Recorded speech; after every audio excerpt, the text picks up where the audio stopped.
Ready? Let's go. Yeah!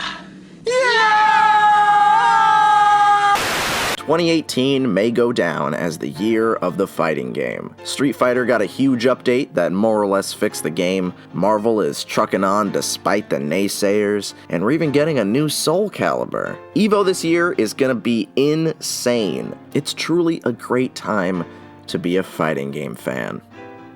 But none of that matters anymore because Dragon Ball is here, baby. Y'all think I forgot? I said I was gonna make this video. I don't tell lies, okay? I can't hold it in anymore. Whenever I think of this game, I just want to punch a hole into the sun. In a good way. You can just go ahead and cancel all the other fighting games, alright, because there's only one that matters anymore. But why am I making this video? Why am I talking about this game again? Everybody's already hyped about this game, right? Wrong. There's a very vocal minority of scrub-ass casuals who hate this game because it's a traditional 2D fighter with a small and balanced cast, unlike fucking Xenoverse, which is a mess. A fun mess, but a mess nonetheless. If you're one of those people, I suggest you turn this video off right now because I'm gonna be roasting you at every chance that I get. Of course, this is a 2D fighter for weaklings too, and the visuals of this game are much easier to keep up with for audiences too. Sellout lol lol lol. This is hands down the best fighting game on the market. The game ain't even been out a week, and it's at the top of my list, and it ain't moving. And I know my fighting games, okay? I have over 1,000 hours clocked in the Street Fighter series as a whole. I've read the Daigo manga. I know the Shrek Super Slam tech. Crumpet dashing is an advanced technique that allows you to move across the stage quickly while pressuring your opponent. So I'm here to tell you to buy this game and you'll have the most fun you will ever have in a fighting game. You're just gonna have to trust me here. But Marcus, obviously you like the game. You're a huge Dragon Ball shill. What if I don't know anything about Dragon Ball? Okay, yeah, I might be a little bit biased. But hear me out, alright? This game transcends fandom. Yeah, I'm a big Dragon Ball fan, but I genuinely believe that this game is so much fun that it doesn't even matter. Look at Maximilian. This dude thinks every move is a Kamehameha. Which is a giant Kamehameha full-screen blast. He's like Goku in the big green dub.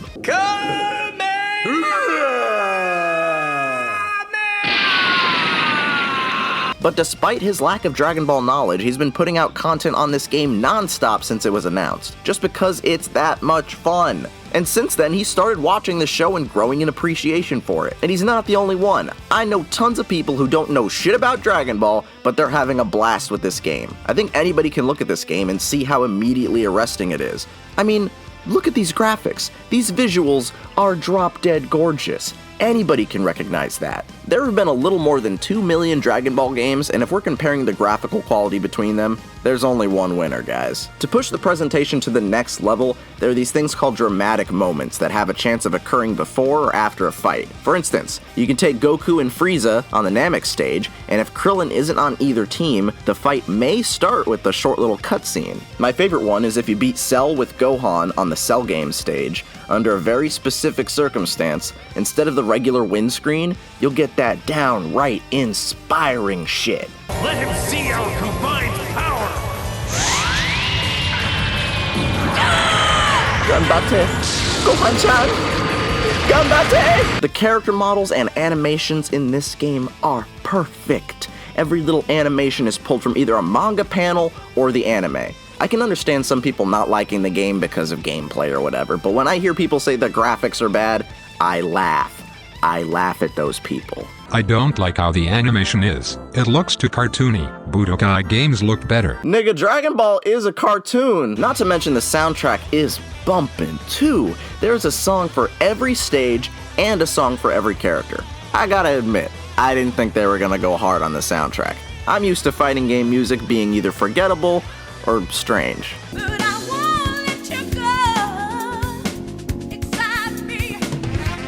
But no, they got the finest guitar wizards in Japan to band together and make some straight fire.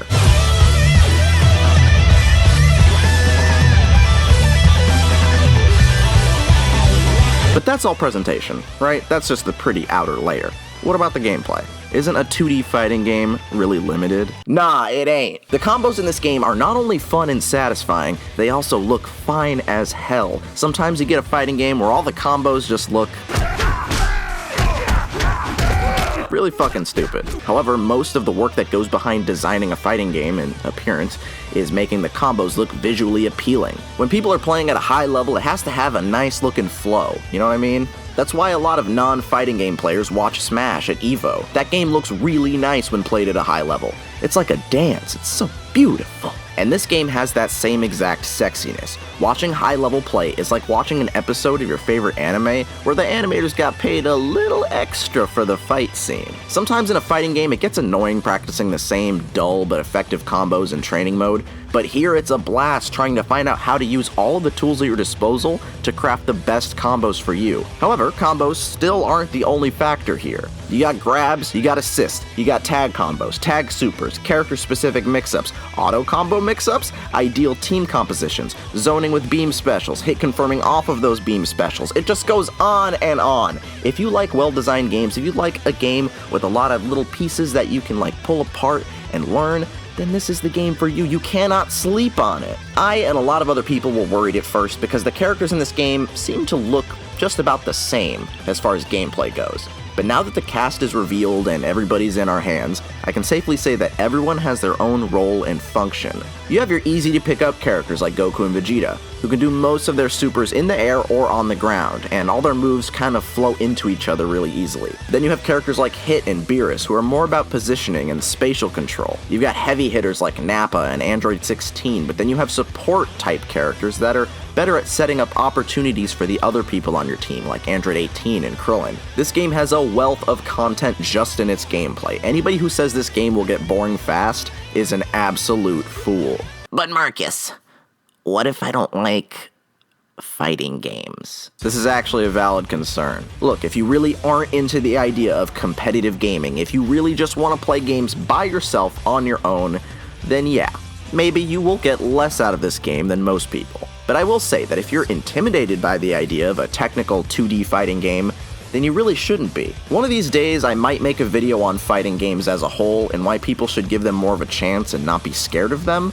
But for now, just know that there are so many newbies coming into this game, and it makes the experience a lot more user-friendly. There are auto combos, which you can do by just mashing a button, and these are really good for lowering that barrier of entry just a little bit. It makes things a little less daunting for you. If you want to actually get good at the game, you can't just mash the buttons the whole time. Somebody who's better than you will beat you. But these tools exist to aid new players and make you feel like you don't need one-frame links in order to be passable. Not to mention you get arcade mode and a full story mode, things that other fighting games take for granted these days. And the story mode isn't bad either. It provides countless hilarious and fan-servicey moments with characters interacting with people that they've technically never met in the series. So, this is Frieza, huh?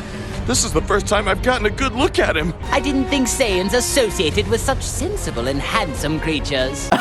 What the fuck? I really hope that Arc System keeps supporting this game with content. I know there's gonna be DLC characters and stuff like that, but I would love to see the quest system updated to have more unique daily challenges. I'd like to see some more game modes incorporated, like maybe a 1v1 mode or a competitive co-op mode like Cross Tekken. Everything they could add at this point would only improve the game. I didn't even want to make this video because it meant I'd have to spend time not playing the game. And I'm a huge shill. I know that. I have no shame in saying that this game was specifically made for people like me. But it just so happens to be a good-ass game also. So stop being a coward, get the game, and have fun. 2 out of 10 needs improvement.